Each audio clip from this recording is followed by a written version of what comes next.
The Bloodline kembali bersatu peringati Jacob Fatu. The Street Profits comeback bantu Seth Rollins lawan The Vision. Ethan Page dan Sol Ruka dari NXT debut di Raw hari ini. Dan masih banyak lagi. Selamat datang di Extra Raw, dimana kita akan nge-recap dan nge-review episode Raw hari ini tanggal 21 April 2026. Oba Femi masuk ke ring dan dapat sambutan yang pecah banget dari penonton. Pas semua orang lagi teriak-teriak manggil namanya, Oba cuma ngomong bentar, bilang kalau sang penguasa udah datang. Terus dia lepas mic gitu aja dan pose buat kelarin segmen. Simple sih, tapi jujur aku penasaran dia bakal ngapain ke depannya. Oba Femi jelas banget makin populer di WWE dan keren sih ngeliat progresnya. Ada video Asuka yang nyalahin Io Sky gara-gara lebih milih temenan sama Rhea Ripley dibanding hubungan lama mereka. Asuka bilang kalau dia bakal selalu lebih hebat dari Io. Dia juga nanyain posisi Io sekarang kalau dibandingin sama Rhea dan bilang harusnya ceritanya beda kalau Io punya rasa hormat. Kairi Sen nambahin kalau dia udah ngalahin Io minggu lalu dan janji kali ini mereka bakal menang bareng-bareng. Asuka nutup dengan bilang kalau nggak ada yang siap buat ngadepin dia. Langsung aja ke pertandingannya. Tag team antara Io Sky dan Rhea Ripley melawan The Kabuki Warriors, Asuka dan Kairi Sen untuk membuka Raw hari ini. Io sama Kairi buka pertandingan dengan saling balas gerakan sampai akhirnya Io dapat kendali pakai double underhook backbreaker. Rhea masuk dan langsung main power, tapi Asuka bisa balikin keadaan pakai serangan kilat dan sliding knee. Nah di situ Kairi manfaatin momen buat hajar Rhea pakai top rope elbow di pinggir ring. Habis iklan, The Kabuki Warriors masih mendominasi sampai akhirnya Rhea ngelawan balik dan kasih jalan buat Io masuk. Io langsung ngamuk, kasih double dropkick ke lawan-lawannya. Rhea balik masuk, hajar Razor's Edge, terus disambung misil dropkick dari Io. Tapi Asuka masih bisa kick out. Di akhir, Asuka sama Kairi sempat kerja sama lagi sebelum Io datang ngeganggu. Habis saling balas serangan antar berempat, Rhea keluarin Riptide disusul over the moonsault dari Io untuk memenangkan pertandingan. Pertandingan yang seru, tim-tim ini chemistry-nya dapat banget. Senang juga lihat juara baru kita, Rhea Ripley, dapat kemenangan walaupun cuma di tag match. Kayaknya The Kabuki Warriors bakal pecah sih sebentar lagi, tapi menurutku masih ada sisa-sisa cerita yang bisa digali dari mereka. Di belakang panggung, Adam Pearce lagi ngobrol sama juara Intercontinental, Penta. Terus Javon Evans datang nyela, bilang kalau dia hampir aja menang gelar itu dan bakal terus ngejar. Ethan Page dari NXT juga muncul, kenalin diri dan bilang dia mau gelar juara juga tanpa butuh kesempatan kedua. Adam Pearce akhirnya bikin jadwal tanding antara Ethan lawan Javon malam itu juga. Terus, CM Punk jalan di area belakang dan masuk ke arena tanpa musik pengiring. Di ring, Punk curhat soal kehilangan yang dia rasain beberapa bulan terakhir, termasuk teman-teman deket sama tokoh-tokoh di industri gulat yang meninggal. Dia bilang penontonlah yang bikin dia tetap kuat dan tetap fokus. Punk juga bahas soal gelarnya yang lepas kemarin. Dia bilang awalnya emang gak dijago-jagoin amat buat jadi juara, tapi dia manfaatin peluang yang ada. Dia tegasin kalau dia gak bakal pergi, tapi bakal terus bersiap buat peluang berikutnya.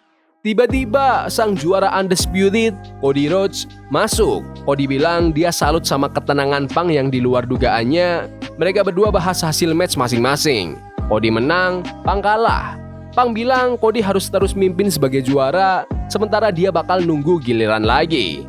Pas Punk mau cabut, Cody bilang kasih tahu aja kapan waktunya, kalau emang Punk mau nantang dia nanti.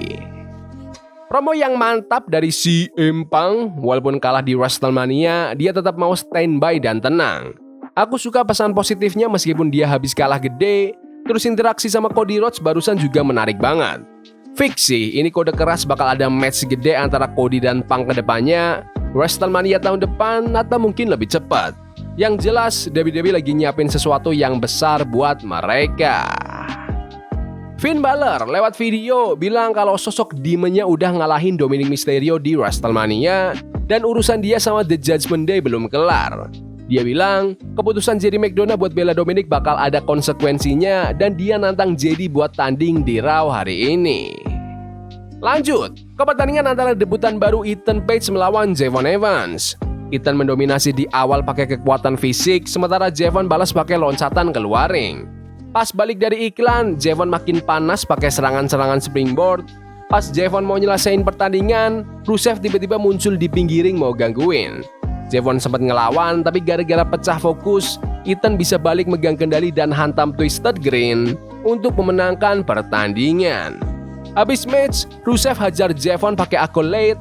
Penta datang mau nyelamatin, tapi Ethan ngehalangin sampai akhirnya Rusev bisa nguasain keadaan lagi.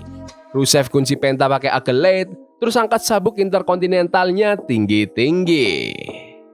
Kemenangan yang besar buat Ethan Page di debut Raw-nya. Cara yang pas buat mulai karir di Raw walaupun gak menang bersih. Ini bagus sih, soalnya Javon Evans gak kelihatan lemah pas kalah, terus Ethan-nya juga dapat panggung, plus Rusev bisa nongol lagi. Aku demen ada rivalitas seru di lini tengah kayak gini, dan Ethan langsung masuk ke perburuan gelar itu tanda yang bagus buat dia. Soalnya di NXT, dia emang udah nggak ada lawan lagi. Juara dunia wanita baru kita, Liv Morgan, masuk bareng The Judgment Day. Liv sombong bilang dia juara terhebat dan berterima kasih sama aliansinya. Dia juga bahas lawannya di WrestleMania kemarin, bilang kalau match itu ngingetin dia siapa dirinya yang sebenarnya dan buktiin kalau dia emang dominan. Sol Ruka dari NXT tiba-tiba datang motong omongan Liv, bilang kalau Liv itu inspirasi dia dan salah satu yang terbaik. Liv ngeremehin Sol dan nyuruh dia pergi kalau nggak mau kena masalah. Sol bilang dia nggak cari ribut tapi nggak bakal kabur juga. Adam Pearce keluar dan langsung bikin pertandingan antara Liv Morgan lawan Sol Ruka saat itu juga. Di pertandingan non-gelar ini, Sol mainnya lincah banget di awal. Liv sempat balik nyerang pakai strike dan dengkul, tapi Sol balas pakai serangan-serangan atletis dan moonsault keluar ring. Habis iklan, keduanya gantian nyerang. Sol keluarin rentetan suplex dan gerakan udara. Sol sempat kena Soul Snatcher tapi Liv guling keluar ring. Pas Sol mau lanjut hajar di luar, ada gangguan dari Zarya yang bikin Sol kepentok tiang ring. Wasit ngitung dan Sol nyaris saja nggak bisa balik ke ring sebelum akhirnya Liv kasih Oblivion untuk memenangkan pertandingan.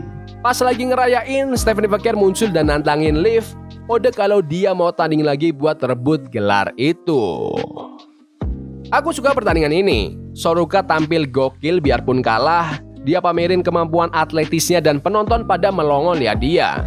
Ini skenario terbaik sih buat match mereka, walaupun sebenarnya buat awal karir Sol Ruka ini mungkin ada opsi lain yang lebih oke. Ada video tribut buat karir 25 tahun Brock Lesnar di WWE, nampilin momen-momen dia di WWE sama UFC. Video ini buat penghormatan setelah dia pensiun di WrestleMania kemarin. Masuk ke Paul Heyman yang ada di ring bareng juara tag team dunia kita, Logan Paul sama Austin Theory. Heyman puji-puji Brock Lesnar, bilang kalau warisan Brock Lesnar itu masuk kategori selamanya di WWE. Terus dia bahas masa kini, kasih kredit buat Logan sama Austin yang udah bikin divisi tag team hidup lagi. Logan Paul klaim kalau gangguan dari luar lah yang bikin mereka kalah di WrestleMania. Terus dia nyindir para konten kreator yang sok-sokan masuk WWE. Dia bilang biarpun banyak gangguan, mereka tetap juara tag team. Heyman terus bilang makasih ke Gunther atas apa yang dia lakuin di WrestleMania dan bilang dia berhutang budi. Terus dia panggil Braun Breaker buat masuk. Breaker pun bilang dia puas sudah bikin Seth Rollins rugi di WrestleMania dan sekarang target dia emang hadapin Seth secara langsung. Seth Rollins datang dan langsung hajar Breaker pakai kursi. Logan Paul sama Austin Theory mau ikut campur tapi The Street Profits lari masuk dan hajar mereka sampai ke belakang. Breaker bangkit lagi dan balas serangannya Seth, kasih spear terus berdiri sombong di depan Seth Rollins yang udah KO. Segmen ngobrolnya lumayan panjang tapi bahas banyak hal. Kayaknya ini buat nyiapin pertandingan antara Braun Breaker versus Seth Rollins yang harusnya di WrestleMania, tapi mungkin baru bakal kejadian di Backlash bulan depan. Aku juga seneng banget akhirnya The Street Profits balik lagi setelah kelamaan hilang dan ketahan di SmackDown. Mereka tim berbakat dan emang harusnya sering muncul. Ada video dari Jerry McDonough yang bilang kalau Finn Balor udah berubah, gak kayak orang yang dulu dia ikutin. Dia bilang meskipun mereka punya sejarah, dia milih buat jalan sendiri dan bakal buktiin kalau sosok Finn yang dulu itu udah nggak ada. Langsung aja ke pertandingannya, Finn Balor melawan Jerry McDonough. Ributnya udah dari sebelum bel bunyi, mereka berantem di pinggir ring sebelum akhirnya balik ke dalam. Pas match resmi mulai, Jerry dominan di awal, tapi Finn terus incer bagian rusuk Jerry yang lagi cedera. Habis iklan, mereka gantian jual beli serangan. Jadi coba nyerang dari tali atas, tapi Finn bisa balikin dan kasih shotgun dropkick. Terus Finn hajar coup de grace untuk memenangkan pertandingan. Habis tanding, Dominic Mysterio serang Finn dari belakang. Finn bisa ngelawan dan mau loncat dari tali atas lagi, tapi jadi cepet-cepet tarik Dominic biar nggak kena hajar. Pertandingan yang oke buat durasi segitu, tapi emang kerasa kayak dicepetin sih. Ini kayaknya cuma formalitas aja, soalnya nggak mungkin kan Finn Balor kalah di malam setelah kemenangan gedenya di WrestleMania. Nggak tahu deh urusan sama The Judgment Day bakal sepanjang apa lagi, tapi lihat Finn yang menang terus tuh enak dilihatnya. Dia emang perlu selesaiin urusan sama The Judgment Day ini, terus habis itu dia harus move on.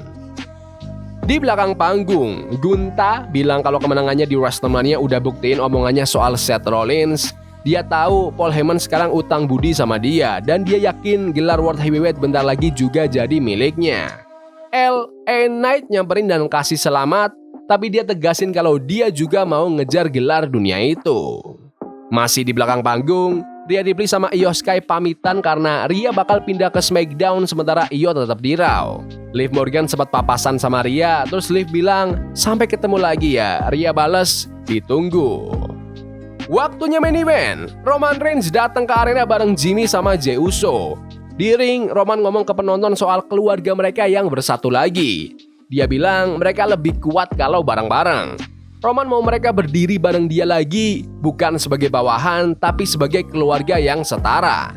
Jimmy Uso setuju kalau Roman itu sang tribal chief dan udah akur lagi sama Jey. Tiba-tiba, Jacob Fatu muncul motong pembicaraan. Jacob bilang dia kesini bukan buat akuin Roman, tapi buat kejar gelar World Heavyweight. Dia butuh jabatan itu buat nafkahin keluarganya dan dia pun nantangin Roman. Roman nanya balik, apa Jacob sanggup mikul tanggung jawab dan ekspektasi segede itu kalau pegang gelar? Roman suruh Jacob pikir-pikir dulu dan bilang mereka bakal ketemu lagi minggu depan. Roman sama The Usos pun pergi ninggalin ring buat nutup acara. Gila, aku suka lihat Roman Reigns bareng The Usos lagi. The Bloodline akhirnya kembali. Berasa pas saja gitu, kayak kata Roman tadi. Walaupun mereka sekarang jadi jagoan atau babyface, menurutku tetap cocok asalkan mereka barengan. Gak nyangka aja Jacob Fatu tiba-tiba jadi lawan pertama buat Roman sama gelarnya, tapi pasti bakal seru sih. Penasaran juga apa bakal ada taruhan kalau Jacob kalah harus gabung The Bloodline. Tapi kayaknya Roman gak bakal kalah sih sama Jacob, bakal berani banget kalau itu terjadi.